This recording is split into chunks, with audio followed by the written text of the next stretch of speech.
तर्क संग्रह का मंगलाचरण करेंगे। निधाय हृदि विश्वेशं विधाय गुरुवंदनं बालानां सुखबोधाय क्रियते तर्क संग्रहः।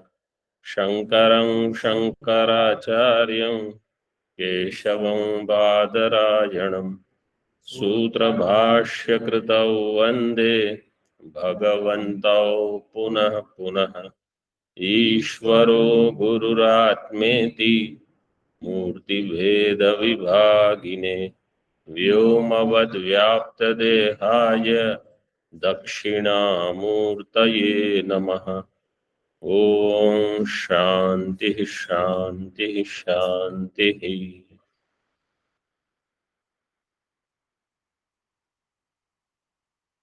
इस मंगलाचरण के बारे में आगे व्याख्या होगी, लेकिन कल हमने जिन लोगों को एक डॉक्यूमेंट भेजा है उसमें एक प्रसिद्ध श्लोक है, विपूर्वो धा करोत्यर्थे अभिपूर्वस्तु भाषणे मेलने चापि संपूर्वो निपूर्व स्थापने मतः।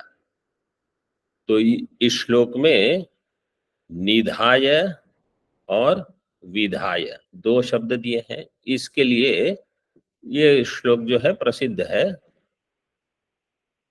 उपसर्ग वि, अभि, सम और नि, चार उपसर्ग यहाँ श्लोक में जो है। दुधाए धातु से वि पूर्वक धा अगर होगा तो करने के अर्थ में, करोति अर्थे, तो विधाय मतलब करना। जैसे विधि वाक्य बनता है शब्द विधि वाक्य, और अभिपूर्वस्तु भाषणे, जैसे अभिधा, अभिधानम शब्द मतलब किसी का निर्वचन करना, नाम देना। मेलने चापि संपूर्व, संपूर्वक संधानम, तो मेलन अर्थ में, और संधाय वो भी मेलन अर्थ में। और नी पूर्वक धा धातु, जैसे निधाय यहां दिया है तो स्थापन में रखना। ऐसे चार अर्थ उस श्लोक में दिए हैं, प्रसिद्ध है ये। तो इसमें से इसकी व्याख्या आगे होगी। कल हमने पहली पंक्ति देखी चार मंगलाचरण के बाद, प्रारीप्सितस्य ग्रंथस्य निर्विघ्न परिसमाप्त्यर्थम कृतम विश्वेश्वर नमस्कारात्मकम मंगलम शिष्य शिक्षायै निबध्नंश चिकीर्षितम। निबध्नंश चिकीर्षितम में क्या सूत्र लगेगा? सकार कहां से आया? निबध्नंस, फिर हाँ, नश्चव्य प्रशांत सूत्र से निबध्नन और चिकीर्षितम, बीच में सकार आ गया है, नश्चव्य प्रशांत सूत्र से आएगा। प्रतिजानीते, प्रतिजानीते मतलब प्रतिज्ञाम करोति। ग्रंथकार मतलब टीकाकार कह रहे हैं कि दीपिकाकार प्रतिज्ञा करते हैं। किरणावली व्याख्याकार लिख रहे हैं कि प्रतिज्ञा कौन कर रहा है? दीपिका की जो टीका है वहां। अब पूर्व पृष्ठ पर देखो, उसका मंगलाचरण है। प्रथम पृष्ठ में विश्वेश्वरं सांब मूर्तिम प्रणिपत्य गिरां गुरुम टीकां शिशुहितां पूर्वे तर्क संग्रह दीपिकाम्। तर्कसंग्रह दीपिकाम् विश्वेश्वरं सांबमूर्तिं प्रणिपत्य गिरां टीकां शिशुहितां पूर्वे तर्कसंग्रह दीपिकाम्। इस श्लोक की व्याख्या खुद टीकाकार करेंगे। विश्वेश्वरम सांब मूर्तिम गिराम गुरुम, टीका में ही देखो, गिराम गुरुम, तो अगले पृष्ठ पर गिराम गुरुम सांब मूर्तिम मिला सबको? जी स्वामी जी। हाँ, गिराम गुरुम सांब मूर्तिम विश्वेश्वरम प्रणिपत्य शिशुहिताम तर्क संग्रह दीपिकाम टीकाम कुर्वे इति अन्वय। मतलब इतने बढ़िया टीकाकार है कि हमारे लिए अन्वय भी उन्होंने खुद ही करके दिया है। तो इस ग्रंथ में मतलब बहुत चीज सरल करके दी है। ये मैंने देखा, विषय कठिन हो सकता है लेकिन जो बताया है वो सरल है, क्योंकि उनको भी पता है कि पहला ग्रंथ है न्याय में, इसमें ही बहुत सारी कठिनाइयां अगर होगी तो कोई पढ़ेगा ही नहीं। फिर भी बहुत सरल नहीं है। ठीक है, कुर्वे, कुर्वे अहम कुर्वे डुकरी धातु कर्तरी लट लकार का ही रूप है। कुर्वे कुर्वहे कुर्महे। हम्म हम्म हम्म, देख लेते हैं।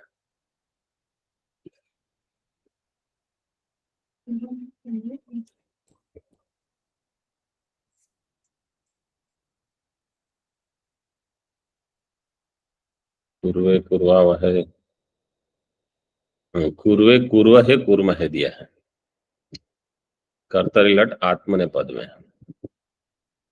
कम से कम यहां तो ऐसे दिया है, कुर्वहे सिद्ध भी किया है। ये तनादि है, हाँ ये, हाँ ये तो तनादि, हमको ये नहीं चाहिए, हमको चाहिए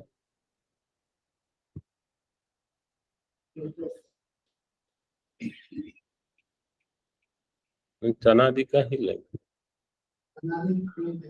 हम्म,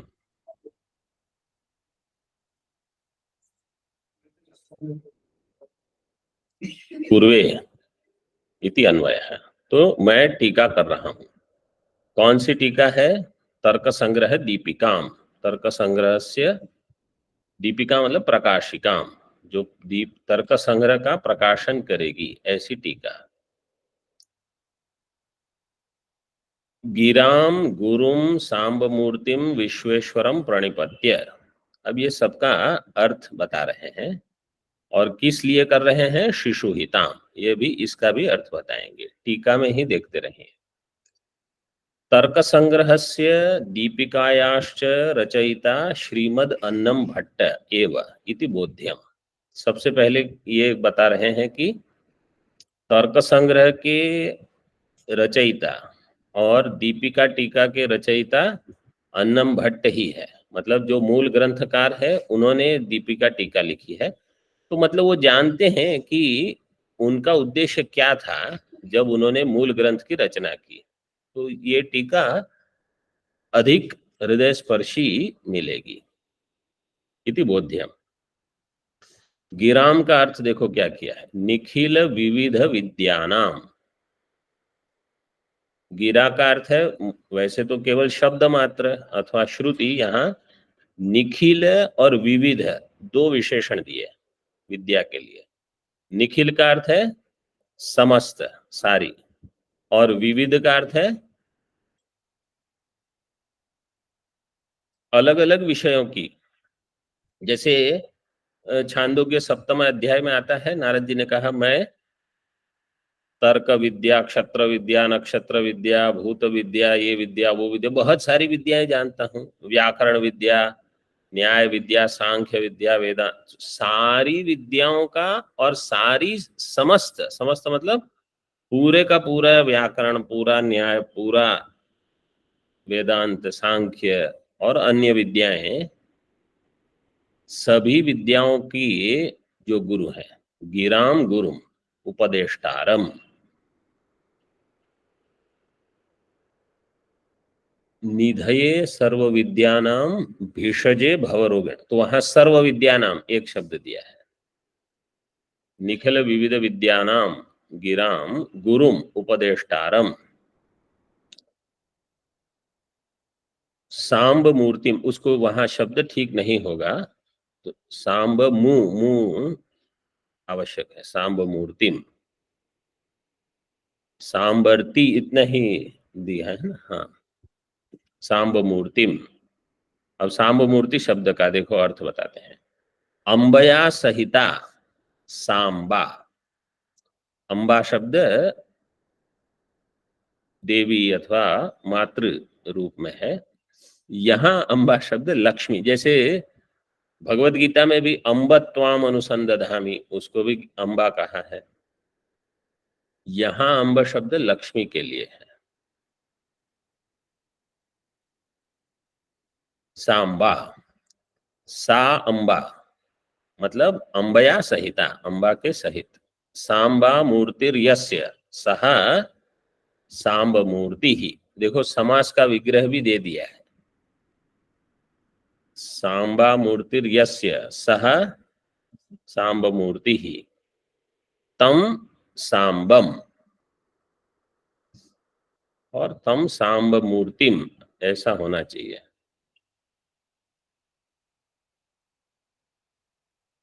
मूल श्लोक में क्या दिया है, सांब मूर्तिम, वहां सांब लिखा है,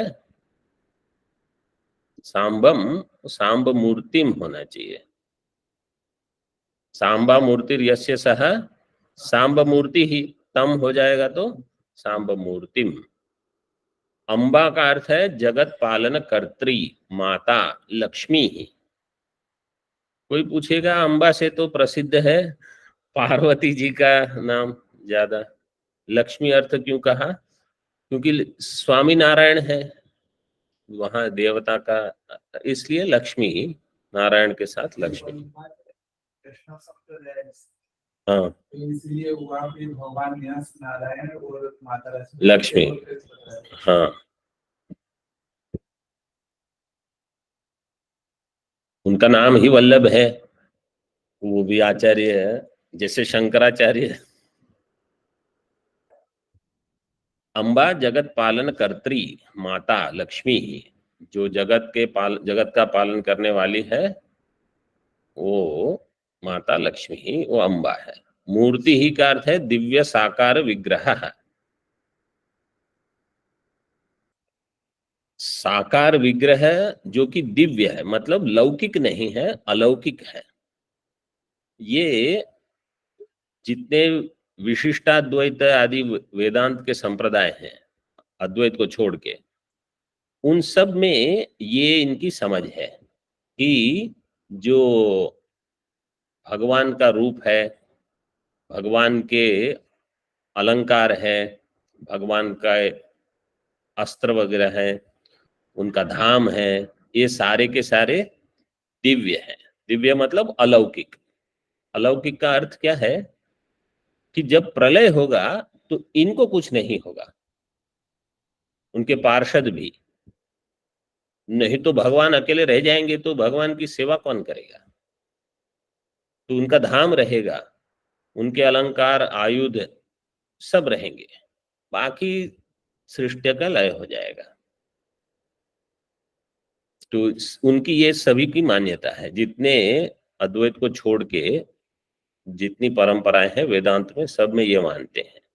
दिव्य साकार विग्रह, देखो मूर्ति का अर्थ किया साकार विग्रह, मतलब स्वरूप नहीं, साकार विग्रह को मूर्ति माना है। तथा च लक्ष्मी सहितम इत्यर्थः, मतलब इसका अर्थ है लक्ष्मी के सहित। विश्वेश्वरम, विश्वेश्वरम सांब मूर्तिम, तो विश्वेश्वरम का अर्थ कर रहे हैं इष्टे असौ ईश्वरः।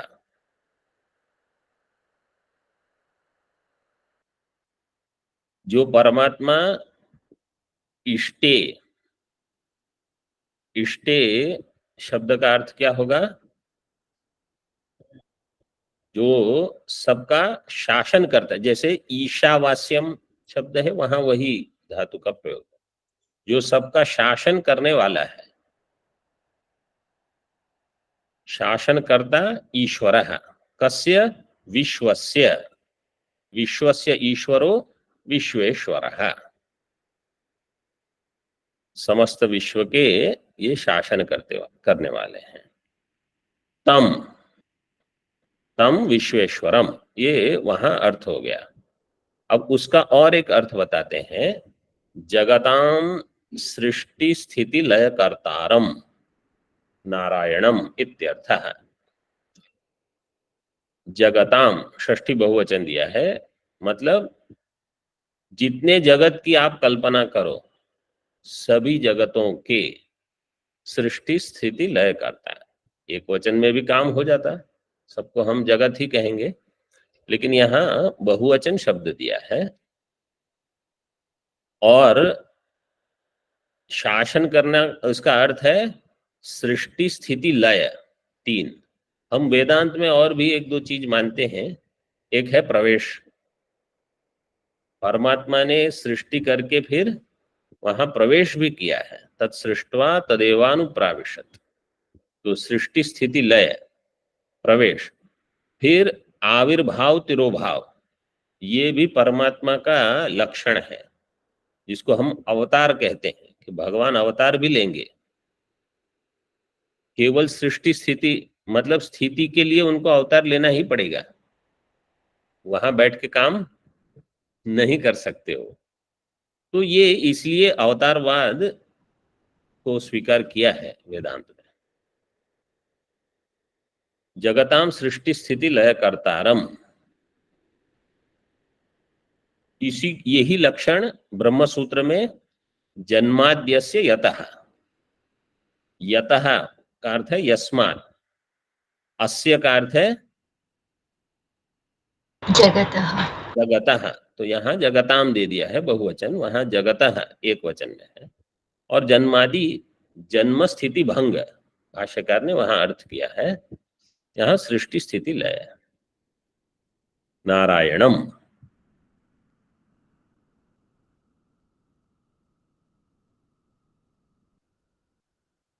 नर एव नारः तस्य अयनम नारायणम, ऐसे अर्थ किया है विष्णु सहस्रनाम भाष्य आदि में।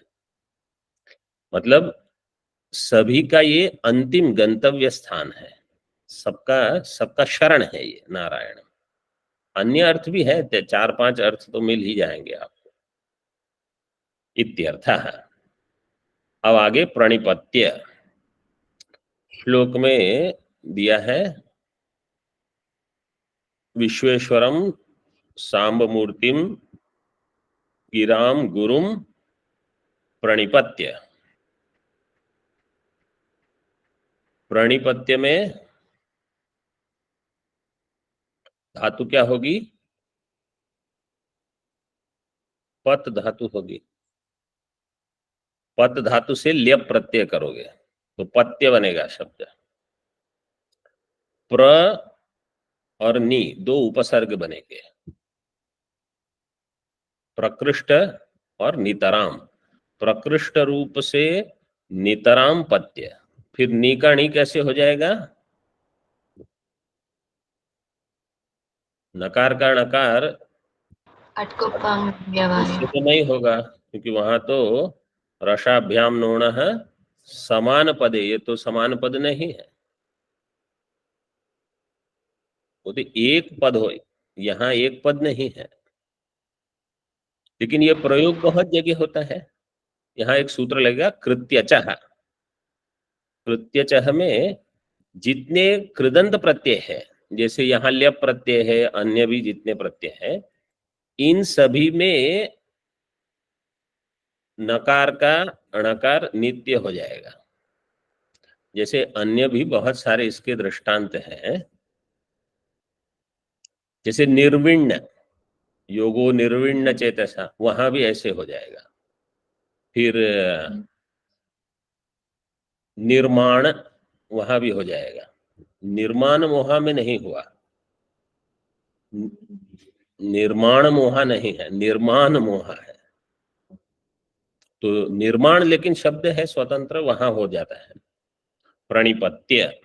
इसको याद रखो, ये सूत्र उपयोगी है। नमस्कृत्य, नमस्कृत्य में ये पहले आ चुका है। नमस्कृत्य में विसर्ग का विसर्ग नहीं रहा, सकार हो गया, वैसे विसर्ग होना चाहिए। हाँ, नमस्पुरसोर। ऑनलाइन कोई?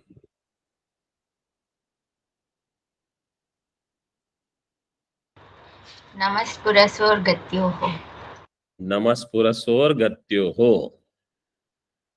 जितने ग्रंथ हैं सभी में देखो ये शब्द सभी जगह आते हैं आरंभ में। एक है प्रारिप्सित, ठीक है, लगभग सभी में मिल जाएंगे। एक है चिकीर्षित, क्योंकि करने की इच्छा है वहां। एक नमस्कृत्य, क्योंकि मंगलाचरण करेंगे तो नमस्कार होगा ही। मतलब लगभग सभी ग्रंथों में ये शब्द मिल जाएंगे। और जैसे कुछ कुछ थोड़े अलग शब्द होते हैं, प्रणिपत्य इत्यादि। और ये जो अभी यहाँ जो विषय उठेगा कि मंगलाचरण की आवश्यकता क्यों है, वो लगभग सभी जगह मंगलाचरण का प्रयोजन क्या है इत्यादि वो सब में रहता है। प्रणिपत्य का अर्थ है नमस्कृत्य, प्रणिपात करके मतलब नमस्कार करके। शिशुहिताम, शिशुहिताम का अर्थ कर रहे हैं शिशुभ्यो हिता ताम, शिशुहिताम, शिशुभ्यो हिताम। शिशुभ्यो क्या विभक्ति है? चतुर्थी। शिशुभ्यो हिता, शिशु, शिशु के लिए ये हित कारक है, बताएंगे आगे।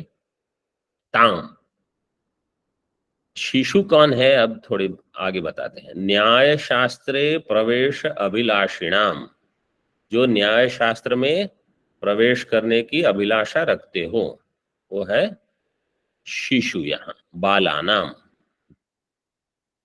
जैसे मूल में कहा बालानाम सुखबोधाय, बालानाम सारल्येन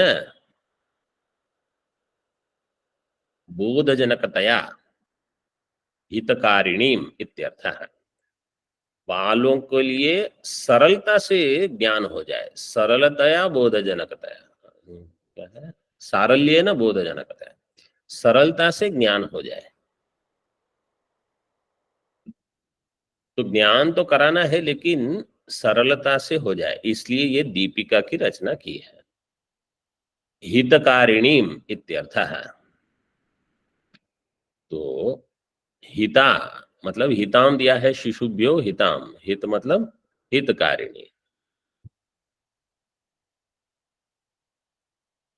जहां वांग्मय तप बताया है शास्त्र में, वहां सत्यम वद, प्रियम वद, मितम वद और हितम वद भी है।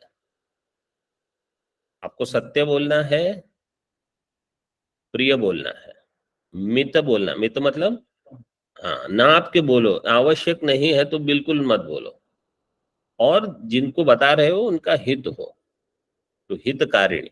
वास्तव में सब में सबसे महत्व हित का है। अगर हितम है तो अगर वो प्रिय नहीं भी है तो अच्छा है वो, और मित नहीं भी है तो भी अच्छा है, क्योंकि उनको समझ में नहीं आ रहा है तो आपको 4 वाक्य भी बताने पड़े अथवा 10 बार बताना पड़े तो भी उनके लिए ठीक है। और वो उस समय अगर वो सत्य नहीं भी है तो भी अगर वो हित है तो अच्छा है। ये मतलब धर्मशास्त्र में ये पद्धति है, क्योंकि हित सबसे बड़ा यही है। किसी ने एक बार इस पर चर्चा हुई थी कि परम धर्म क्या है। तो कहीं कहा अहिंसा परमो धर्म, बोले नहीं हित होना चाहिए। तो इसलिए वेद जहां आपका हित है वो बताएंगे, भले इसके लिए अध्यारोप भी करना पड़े। हितकारिणी इत्यर्थ है। अत्र अब शिशु का अर्थ बता रहे हैं, देखो अत्र शिशु पदे न काव्य व्याकरण कोशादि अध्ययन संपादित सम्यक ज्ञान, तर्क संग्रह अध्ययन अधिकारी, ग्रहण धारण पटु बालो विवक्षितः, न तु अन्यादृशः। शिशुपदेन, शिशुपद से क्या लेना है? काव्य व्याकरण कोश अध्ययन संपादित सम्यक ज्ञान। काव्यंच, इसका विग्रह कैसे करोगे? काव्यंच व्याकरणश्च कोशश्च, फिर काव्य व्याकरण कोशाः ते आदिर येषां, ते काव्य व्याकरण कोशादि तेषाम् अध्ययनेन संपादित सम्यक ज्ञानम यह यस्य सह कोशादि अध्ययन संपादित सम्यक ज्ञान है। बहुव्रीहि, अंत में बहुव्रीहि होगा क्योंकि अधिकारी को बता रहे हैं। जिसने काव्य व्याकरण कोश का अध्ययन करके सम्यक ज्ञान को संपादित किया है, वह संपादितम सम्यक ज्ञानम येन लगेगा क्योंकि ज्ञान का संपादन किया है। यस्य तो कभी भी लग सकता है क्योंकि संबंध ही बता देगा, लेकिन अगर विशेष विभक्ति आप लगाते हो, जैसे विगतम,